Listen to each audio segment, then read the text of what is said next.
Composition is a tool we use in photography and all arts, where we're showing the audience exactly what we want them to see through the way we compose and frame an image and the story we want told as well.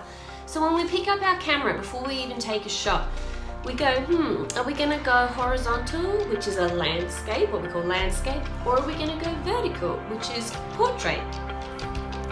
Horizontal images are commonly used when we have more than one person in an image, or you'd like to capture just a little bit of the environment to add to the story. We then have vertical images, which are probably more for individual portraits of children, whether it be full length, mid length, or a lovely little close up. Our next step is to then decide the format we're going to take our picture in. Now, I use a digital SLR, and I used to shoot square back in my film days, and I also used to shoot panoramic, and on our phones we can decide which one we want to use.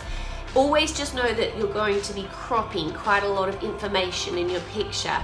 So when we're kind of deciding on composition, it's good to just know, is it going to be a rectangle image? Am I looking for square? Or is this kind of like a really nice panoramic scene? So that's a little compositional tool that you can think about before you even take an image.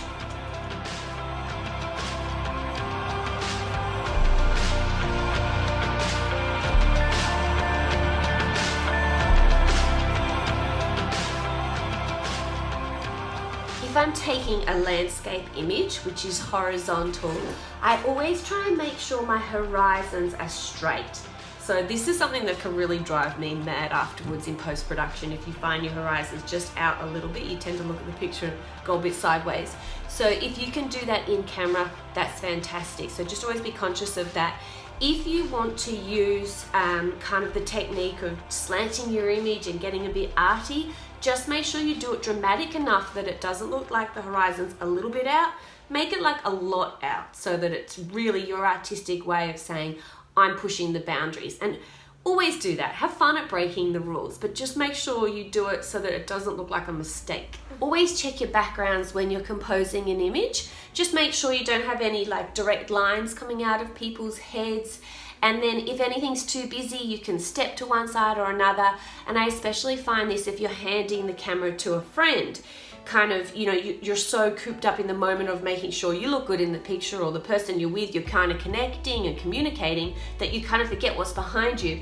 And I've seen all sorts of funny pictures on social media where people have the weirdest things behind them that they probably wouldn't have thought about it at the time, but it's a great photograph, an expression, and the moment's fantastic. It's just there might be a garbage bin right behind them, they had no idea.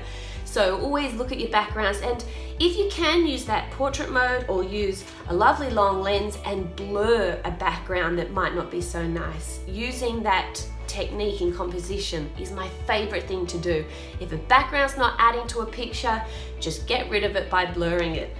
And at the end of the day, if the background's terrific, I do just turn it black and white so that it does not distract from the portrait. I've had so much awesome feedback from the tutorials I've been popping up on YouTube, and I'm really excited to share so much more with you guys. I appreciate all the comments, all the shares, and all the subscribes. So where to from here? I have really been concentrating on teaching you how to better capture images. If we can better capture images, then we're going to get our frame rate down. And when I mean frame rate, I mean those tens of thousands of files that I hear you guys have stored. Let's try shoot less and shoot better. So it's quality over quantity. So if we could start, cropping properly in camera and making sure our lighting's right, then further down the track, our editing becomes a little easier for us and a quicker process. And then when it comes to archiving, we're not dealing with that overwhelming figure of files that I'm hearing being tossed around. And then also when it comes to printing and making albums, we also don't have so many.